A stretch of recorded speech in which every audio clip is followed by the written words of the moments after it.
আমরা অ্যাক্টিভ থেকে প্যাসিভ করব খুব সহজে। তোমরা যারা 6, 7, 8 এ রয়েছো, আমরা কিভাবে সহজে একদম সহজে কিভাবে অ্যাক্টিভ থেকে প্যাসিভ করব সেই জিনিসটা দেখাবো। বাট এই অ্যাক্টিভ থেকে প্যাসিভ করার আগে আমাদেরকে কিছু কিন্তু বেসিক জিনিস জানা থাকতে হবে। সেটা হচ্ছে এই যে এখানে ইটস আছে না, তো যে ভার্বটা তোমার অ্যাক্টিভ ভয়েসে থাকবে সেটার ফর্মগুলো কিন্তু জানতে হবে। কেননা প্যাসিভ ভয়েসে সব সময় বেশিরভাগ ক্ষেত্রেই ভার্বের ফার্স্ট পার্টিসিপল ফর্মে হয়, অর্থাৎ V3 হয়। যেমন রাজু ইটস রাইস, এটা কিন্তু প্রেজেন্ট ইনডেফিনিট টেন্স। আর একটা জিনিস মনে রাখতে হবে, প্রেজেন্ট ইনডেফিনিট টেন্সকে যখন আমরা প্যাসিভ করব তখন এই ক্ষেত্রে অক্সিলারি ভার্ব এম ইজ আর আসবে। তো আমাদের প্রথম কাজ হচ্ছে, এটা হচ্ছে সাবজেক্ট রাজু, এটা হচ্ছে ভার্ব এবং এটা হচ্ছে অবজেক্ট। তো আমাদের প্রথম কাজ হচ্ছে অবজেক্টকে সাবজেক্ট করা। আমরা অবজেক্টকে সাবজেক্ট করেছি রাইস। এরপর যেহেতু এটা প্রেজেন্ট ইনডেফিনিট টেন্স আছে, সেজন্য আমরা এটাকে প্যাসিভ করার সময় এম ইজ আর আনবো। তো এখন এম বসে শুধুমাত্র আই এর সাথে।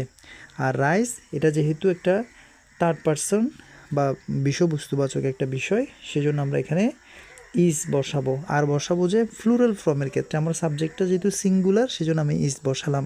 আর যদি এখানে যদি সাবজেক্ট যদি ফ্লুরাল ফর্মে হয়, তাহলে আমরা এক্ষেত্রে আর বসাবো।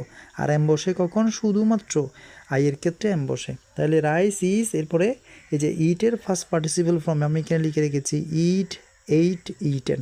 তো ইটেনটা হচ্ছে ফার্স্ট পার্টিসিপল ফর্ম, ইটের ফার্স্ট পার্টিসিপল ফর্ম বসবে ইটেন। এরপরে প্যাসিভ ভয়েসের নিয়ম অনুসারে একটা বাই বসাতে হবে এবং এই যে সাবজেক্টকে আমাদের অবজেক্ট করতে হবে। রাজু আমরা লিখে দিলাম রাজু, ফুল স্টপ। তো এখানে হচ্ছে আমরা কিভাবে করেছি, অবজেক্টকে প্রথমে সাবজেক্ট করতে হবে। যেহেতু এটা প্রেজেন্ট ইনডেফিনিট টেন্স, তাহলে আমরা এম ইজ আর থেকে যে কোনো একটা আনবো। এগুলো কখন বসবে?